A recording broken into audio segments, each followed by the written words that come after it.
Est-ce que vous avez déjà entendu parler des JSON Web Tokens? C'est un système d'échange d'informations très présent sur de nombreuses applications web et comme toute chose, elles peuvent être la cible d'attaque. Aujourd'hui, nous allons voir comment les attaquants peuvent usurper votre identité en modifiant et ou forgeant les JSON Web Tokens. Eh bien bonjour à toutes et à tous, donc comme dit en intro, aujourd'hui on va parler des vulnérabilités qui sont liées au JSON Web Token, mais avant d'entrer directement dans le vif du sujet, je pense qu'une petite introduction sur ce qu'est un JSON Web Token est carrément utile. Donc commençons tout de suite. Donc un JWT pour JSON Web Token, c'est un format de jeton utilisé pour sécuriser et échanger les informations entre différentes parties. Généralement, ce sont des sites web ou des API. Je parle de JSON, mais peut-être que vous ne savez pas forcément ce que c'est JSON. JSON, c'est pour JavaScript Object Notation. C'est juste un format de données léger, facile à lire et à écrire. Il est largement utilisé sur le web. Vous avez rapidement un exemple à l'écran. Pour le moment, ça peut vous paraître carrément flou si vous n'avez aucune base sur ce que c'est les JWT. Mais ne vous inquiétez pas, je vais faire une petite métaphore pour que vous puissiez comprendre beaucoup plus facilement. Imaginons que vous êtes invité à une soirée exclusive dans un club très select. À l'entrée du club, un agent de sécurité vérifie votre identité et vous donne un bracelet spécial. Ce bracelet, c'est votre JSON Web Token. Il contient 3 éléments.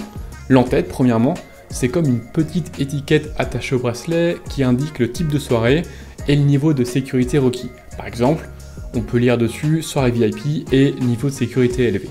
Ensuite, on a la charge utile. C'est comme un petit médaillon attaché au bracelet qui contient des informations qui sont liées à vous, comme votre nom, votre âge et vos autorisations spéciales. Par exemple, on peut lire John Doe, 30 ans, accès VIP à la zone réservée. Ce message, il peut être aussi bien en clair que chiffré. Enfin, on a la signature.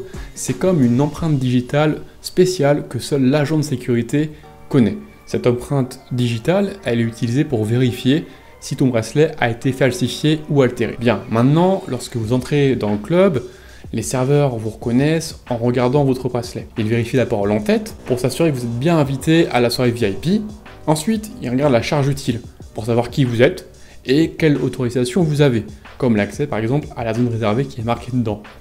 Enfin, pour s'assurer que votre bracelet est authentique et n'a pas été trafiqué, l'agent de sécurité va comparer la signature sur ton bracelet avec son empreinte digitale, qui est donc secrète. Si les deux correspondent, cela signifie que votre bracelet il est valide, et donc que vous pouvez profiter de la soirée dans le club sans problème. Ce fonctionnement il est exactement le même en remplaçant la boîte de nuit par un site web ou une API. Maintenant que vous avez compris l'utilité d'un JSON Web Token, ainsi que sa composition, parce qu'il faut savoir que c'est vraiment pareil pour l'entête, la charge utile et la signature, on va pouvoir rentrer dans le vif du sujet en parlant un petit peu plus spécifiquement de cryptographie et de signature des JWT. Premièrement, il faut savoir qu'un JSON Web Token, il est facilement reconnaissable. Pourquoi? Parce qu'en effet, il est composé de 3 parties, on les a vues auparavant, toutes encodées en base 64, comme à l'écran. On reconnaît surtout le EY au niveau de l'entête et de la charge utile, parce qu'en fait, ce sont les caractères accolade double quote qui sont encodés en base 64. Alors, avant de parler des attaques sur les JSON Web Token, il faut comprendre comment est signé un JSON Web Token, parce qu'en fait, tout découle de ça. En effet, un JWT, il est côté client et contient souvent des informations sensibles comme on l'a vu auparavant. Il est donc impératif de le signer à l'aide d'un algorithme de signature cryptographique comme HMAC ou RSA. L'algorithme qui va être utilisé, il est spécifié dans l'entête JWT, je pense que vous vous en souvenez avec l'exemple sur la boîte de nuit. Je vais maintenant vous expliquer un petit peu comment le processus de signature fonctionne parce que c'est assez important et assez intéressant. Premièrement, on va préparer l'entête et la charge utile en convertissant tout en JSON. Et on va encoder tout ça en base 34 pour du coup créer 2 segments, le segment de l'entête et le segment de la charge utile. Ensuite, on va créer la signature. Donc les segments de l'entête et de la charge utile, séparés par un point, sont combinés pour former une chaîne appelée message to sign. Cette chaîne, elle va être ensuite utilisée comme entrée pour l'algorithme de signature choisi, en utilisant soit une clé secrète ou une paire de clés publiques-privées. Je ne vais pas revenir forcément sur le fonctionnement des algorithmes asymétriques et symétriques. Peut-être que je ferai une vidéo sur les bases de la cryptographie. Ici, je vais vraiment aller droit au but. Premièrement, on a HMAC, un algorithme qui utilise une clé secrète partagée entre l'émetteur et le destinataire. Le message to sign est donc signé en utilisant la fonction de hachage et la clé secrète pour générer une signature. Ensuite, on a RSA. L'algorithme RSA, c'est du coup un algorithme asymétrique qui utilise, lui, une paire de clés, donc une clé privée pour signer tout simplement, et une clé publique qui va permettre de vérifier la signature. Le message ToSign est donc signé par la clé privée à l'aide d'une fonction de hachage et bien sûr de l'algorithme RSA. Alors j'ai pas mal parlé de fonction de hachage, qu'est-ce que c'est? En fait SHA-256, donc la fonction de hachage qui est souvent utilisée pour les JSON Web Token, c'est un algorithme qui va permettre de garantir l'intégrité et l'authenticité de la donnée. Donc en plus en fait de la chiffrer avec RSA ou HMAC, on va la hacher pour du coup vérifier l'authenticité et l'intégrité de la donnée. Pour finir, on va encoder la signature en base64 URL, donc c'est un peu différent de base64 puisqu'en fait ici on va faire attention aux caractères spéciaux, par exemple plus et slash qu'on pourrait retrouver en base64 qui serait directement encodés. Ils vont être remplacés respectivement par tiret par exemple ou underscore pour éviter un petit peu les problèmes. Bien, une fois que tout ça est fait, on a du coup un JSON Web Token qui est tout à fait valide et qui peut donc être transmis en toute sécurité. Lorsque le JSON Web Token est reçu par le destinataire, celui-ci peut extraire la signature, reconstituer le message ToSign en utilisant l'entête et la charge utile du JSON Web Token, et ensuite vérifier la signature, soit en utilisant la clé publique ou le secret approprié. Je pense que vous l'avez compris donc, mais la vérification de la signature, elle permet de s'assurer que le JWT n'a pas été altéré ou falsifié, car toute modification du JSON Web Token ou de la clé secrète générera une signature différente. Ça c'est super important. Maintenant que vous connaissez quasiment tout des JSON Web Token, bon pas tout parce qu'il y a vraiment beaucoup de choses à aborder, si jamais vous voulez en savoir plus, n'hésitez pas à lire la RFC 75-19 qui stipule qui peut délivrer un JSON Web Token, la durée de vie des JSON Web Token, etc. Mais voilà, je voulais pas rentrer trop dans les détails. Directement, on va parler un petit peu des attaques et surtout pourquoi les attaquants veulent s'attaquer au JSON Web Token. Dans un premier temps, il faut comprendre que les JSON Web Tokens sont relativement flexibles, de par leur conception, ainsi libre aux développeurs de décider de la configuration du JSON Web Token. C'est aussi pour ça qu'on a pas mal de vulnérabilités qui sont liées au JSON Web Token. Donc si le jeton contient par exemple des paramètres sensibles comme isAdmin qui prend false ou true en paramètres, il pourrait être potentiellement possible de le modifier pour se passer à admin si on n'était pas admin. Normalement, c'est pas aussi simple, je pense que vous le savez, puisqu'on l'a dit en intro, chaque JWT, il est signé, et donc si on n'a pas la clé secrète ou la clé privée, impossible de changer la charge utile, sinon le JSON Web Token, il sera plus valide. Néanmoins, dans certains cas, les développeurs confondent la méthode Verify et Decode, qui n'est pas la même en JS, à cause d'une documentation qui n'est pas forcément claire, ou d'un petit oubli ou un petit fail. Et donc ça veut dire qu'en fait l'application ne va pas vérifier la signature du JWT et que du coup on pourra nous en tant qu'attaquant modifier la charge utile sans avoir besoin du secret pour signer le JWT. Je vous rassure, c'est un petit peu rare, quoique pas tant que ça, mais c'est l'une des premières vulnérabilités à tester quand on est en test d'intrusion web. Maintenant passons à la suivante. Cette autre vulnérabilité concerne l'acceptation des JSON Web Tokens sans signature. Je m'explique rapidement. Il faut savoir que du coup les entêtes JWT, elles contiennent le paramètre ALG pour algorithme. Comme je vous l'avais dit auparavant en intro, les entêtes ils spécifient quel algorithme cryptographique a été utilisé pour signer le token. Par exemple ici HS256 ça veut dire HMAC et SHA-256. Donc SHA c'est pour le hachage et HMAC c'est pour chiffrer le JSON Web Token. Donc ici le serveur n'a pas d'autre choix que de faire confiance à l'entrée, donc l'input contrôlable du jeton. Ainsi, qui dit input dit potentiellement vecteur d'attaque. Et en effet, il est possible de passer le paramètre ALG à none, ce qui indique un JSON Web Token qui n'est pas sécurisé. Normalement, bien sûr, normalement, le serveur est censé vérifier le paramètre ALG. Mais bon, c'est pas dans 100% des cas normalement.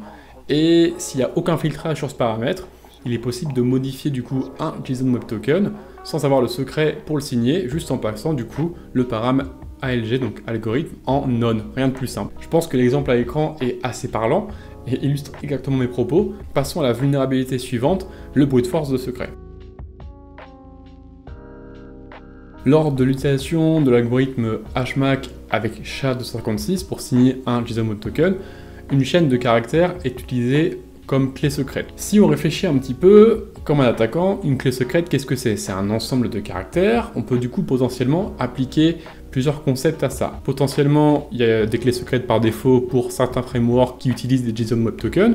Et deuxièmement, il est aussi possible que le secret qui a été utilisé pour signer ces JSON Web Tokens, eh bien, il est plutôt faible. Et donc, avec un simple outil comme Hashcat et une liste de mots corrects, on peut lancer une attaque par brute force pour casser le hash. Hashcat va ainsi hasher tous les mots de la liste et les comparer à notre secret que l'on veut craquer, qui est aussi du coup un hash forcément. Bien sûr, ça marche très bien s'il n'y a pas de salt côté serveur. Alors qu'est-ce que c'est un salt? C'est en gros une clé qu'on va concaténer au mot de passe pour ensuite passer l'ensemble dans la fonction de hachage. On va faire un petit lab pour illustrer tout ça. On parlera bien sûr que de crypto symétrique ici.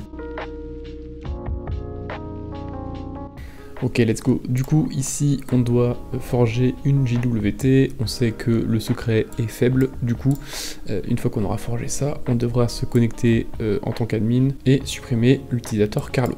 Let's go. On peut se connecter en tant que winner Peter pour déjà obtenir une première JWT. Hop, voilà.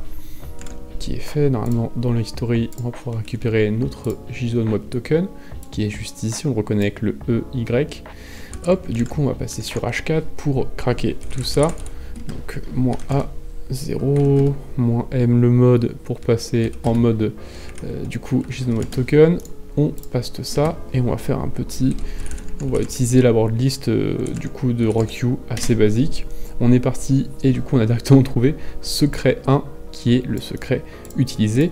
Donc maintenant comment on fait pour l'utiliser pour du coup signer une nouvelle JSON Web Token? Premièrement, on va encoder en base64 notre secret, juste ici. Puis ensuite, on va générer un nouveau secret, nouvelle clé symétrique, on génère, hop hop hop. On remplace ici le K par ce qu'on a généré auparavant, du coup notre secret 1 qui est encodé en base64, juste ici. Et du coup maintenant, ce qu'on peut faire, c'est tout simplement passer dans le repeater, ici, passer en administrateur, et signer notre clé. Ici, on va signer, voilà, on n'a plus qu'à sélectionner, je crois que c'est celle-là, si je dis pas de bêtises. Ok, maintenant on va pouvoir tester un petit /admin, voir si on a un retour en 200. Et normalement c'est good, parfait. Donc maintenant on peut juste supprimer le user Carlos, on va coller ça, hop, copier ça, pardon, coller ici, et parfait, on a supprimé le user Carlos, le lab est solved. Maintenant, parlons d'un sujet un petit peu plus compliqué, l'injection dans les entêtes JSON Web Token. Alors pour bien comprendre cette vulnérabilité, petite précision sur les JWS et JWE. Depuis tout à l'heure, on parle de JSON Web Token, donc JWT, mais en fait c'est un peu un abus de langage. Il faut savoir qu'un JSON Web Token, c'est généralement soit un jeton JWS ou un jeton JWE. Alors rappelez-vous bien sûr que du coup il y a deux algorithmes qui sont utilisés pour signer les JSON Web Tokens, c'est soit les algorithmes asymétriques, RSA, ou sinon un algorithme symétrique comme HMAC. Ainsi, la différence entre JWS et JWE, elle est super simple. JWS, c'est juste pour JSON Web Signature, c'est-à-dire qu'en fait, c'est un JWT qui a été signé par HMAC. Quant à lui, JWE, c'est l'inverse. En fait, je pense que vous l'aurez compris, c'est pour JSON Web Encryption, c'est-à-dire qu'en fait, c'est un JWT qui a été chiffré à l'aide d'une clé RSA. Donc, par abus de langage, on appelle un JWE ou un JWS un JWT. De ce fait, la majeure partie des JWT sont en réalité en fait des JWS, car en fait, c'est l'algorithme cryptographique le plus utilisé pour signer des JSON Web Tokens. C'est pour ça qu'on précise quasiment jamais JWS pour JSON Web Token en fait. Cette petite précision était nécessaire pour comprendre la suite. En effet, en fonction de si c'est un JWS ou un JWE, les entêtes vont un petit peu différer. Pour le reste de la vidéo, j'aborderai seulement les JWS parce qu'en fait c'est les plus répandus, même s'il y a quand même certains JWE. Il faut savoir que la norme JWS spécifie seulement l'entête ALG comme obligatoire. Cependant, il y a d'autres paramètres qui peuvent être présents et qui existent dans les RFC JSON Web Token. On retrouve par exemple JWK pour JSON Web Key, qui est un format pour présenter les clés cryptographiques au format JSON. On a aussi JKU, JSON Web Key Set URL. C'est un paramètre utilisé dans les JSON Web Token pour spécifier l'URL ou trouver un ensemble de clés JSON Web Token. Enfin, on a le KID pour Key ID ou ID de clé. C'est un paramètre encore une fois facultatif utilisé dans les JSON Web Token pour identifier de manière unique la clé utilisée. Ces paramètres, donc comme je vous l'ai dit, qui sont facultatifs, peuvent être utilisés à des fins d'attaque. C'est ce que nous allons directement voir avec l'injection d'entête JSON Web Token via Directory Traversal du paramètre KID pour KeyID. Il existe des vulnérabilités sur chaque en-tête. Je montre seulement celui-ci dans la vidéo, parce que sinon elle serait beaucoup trop longue. Donc les clés de vérification sont souvent stockées sous la forme d'un ensemble JWK, donc JSON Web Key, on l'a vu juste avant.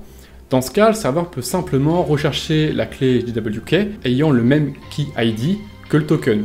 Comme ça, il va facilement se retrouver. Cependant, les spécifications JWS, donc ici on parle bien sûr d'une JSON Web Token qui est signée avec HMAC, ne définit pas une structure concrète pour cet ID. C'est simplement en fait une chaîne arbitraire choisie par le développeur. Par exemple, le paramètre KeyID, donc KID, peut pointer vers une entrée spécifique dans une base de données ou même le nom d'un fichier.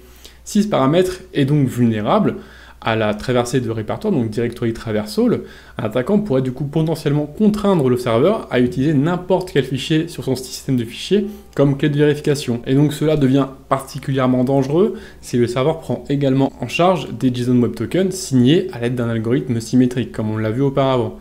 Dans ce cas, un attaquant pourrait pointer le paramètre KID, donc KeyID, vers un fichier prévisible et statique, puis signer le JSON Web Token en utilisant un secret correspondant au contenu de ce fichier.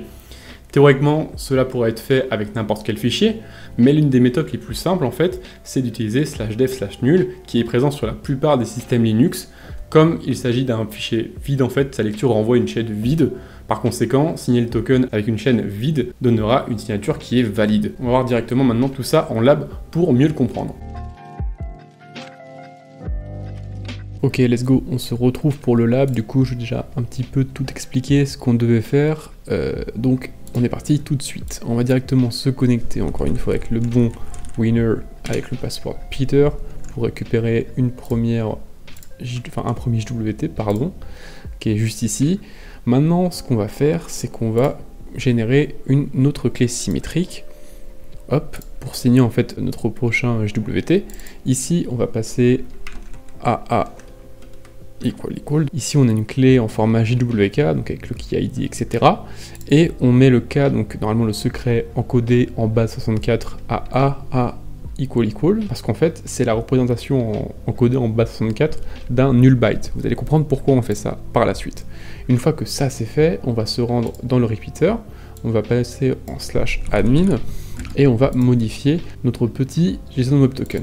Comme d'habitude, on passe en administrator, et du coup, le paramètre KeyID, ici, il redirige en fait vers un KeyID d'une clé qui a du coup un secret qui n'est pas connu par nous en fait, on ne l'a pas craqué, on ne pourra pas l'utiliser. Donc ce qu'on va faire ici, c'est qu'on va faire du pass traversal, comme j'ai expliqué auparavant, pour rediriger vers dev/nul. Et du coup, vu qu'on a créé une clé qui est égale en fait à nul, hein, puisque du coup, comme je vous l'ai montré, k était égal à un null byte en base 64, et bien du coup, on va pouvoir signer sans problème et on va avoir un JSON Web Token qui va être tout à fait viable. Quand on va faire un send sur /admin, et ben on va pouvoir sans problème supprimer l'utilisateur Carlos, parce que du coup, pour le site web, on n'a pas de problème au niveau du JSON Web Token, parce que la signature en fait est tout à fait valable. Le KeyID redirige sur quelque chose qui est nul, et le secret étant nul, bah, il peut le vérifier, donc il n'y a pas de problème, et voilà, on a réussi le lab sans souci. Alors vous avez pu voir pas mal de petites attaques sympas sur les JSON Web Tokens. Maintenant on va parler un petit peu des impacts, même si je pense que vous avez plus ou moins cerné tout ça. C'est pour ça que je vais être relativement très rapide. En fait, au niveau des JSON Web Tokens, on va retrouver principalement la falsification de JSON Web Tokens, comme on a fait, qui vont du coup mener à des expositions d'informations sensibles et à des violations d'autorisation. Parce que bah voilà, si on arrive à se passer admin, si on arrive à exposer des infos parce que du coup on arrive à passer admin, on arrive à avoir des droits où on n'a pas accès normalement, donc on a droit à des infos assez privées, etc. Je pense que de toute façon vous avez compris. On peut par exemple citer l'exemple avec le JSON Token de Conga qui signe 1 avec un secret hard-codé qui est plutôt faible. Pour enable le sign-up, bien sûr, c'est un bug qui est assez connu. Et bon, qui n'a pas été patché bien sûr.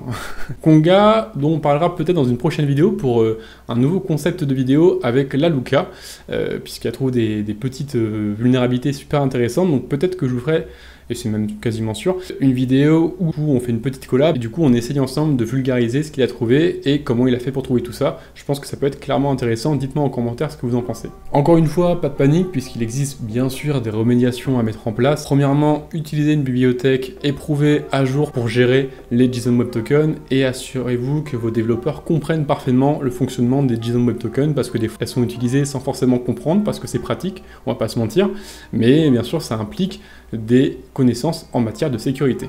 Assurez-vous bien sûr d'effectuer une vérification de signature robuste sur tous les JSON Web Tokens que vous recevez, et tenez en compte des cas extrêmes tels que du coup les JSON Web Tokens signés à l'aide de signatures un petit peu inattendues. Appliquez une whitelist stricte des hôtes autorisés pour l'entête JKU.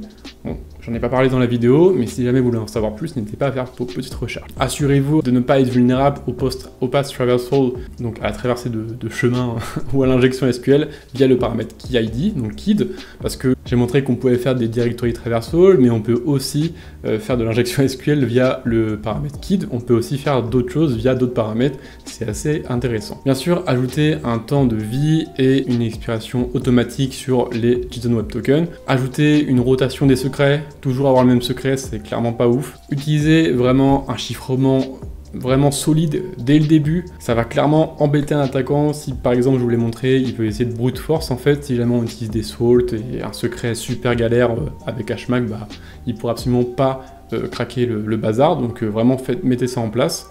Donc voilà pour les petites remédiations. En tout cas, j'espère que la vidéo vous aura plu. Comme d'habitude, n'hésitez pas à faire un petit tour sur RootMe, sur PortSwinger. Il y a vraiment des challenges super intéressants. Il y a beaucoup de choses pour en apprendre encore plus sur les JSON Web Tokens. Je suis vraiment passé rapidement sur beaucoup de choses, mais c'est un sujet qui est super vaste. Et voilà, si jamais vous voulez en savoir plus, tous les liens sont en description, les challenges, ce que j'ai utilisé comme source, etc. N'hésitez pas, comme d'habitude, à vous abonner et à mettre un petit pouce bleu. Ça fait toujours plaisir et ça m'encourage vraiment beaucoup à continuer sur cette voie en termes de vidéos. Et sur ce, je vous dis bonne journée, bonne soirée, bonne nuit même, je ne sais pas. C'était François, à la prochaine. Ciao.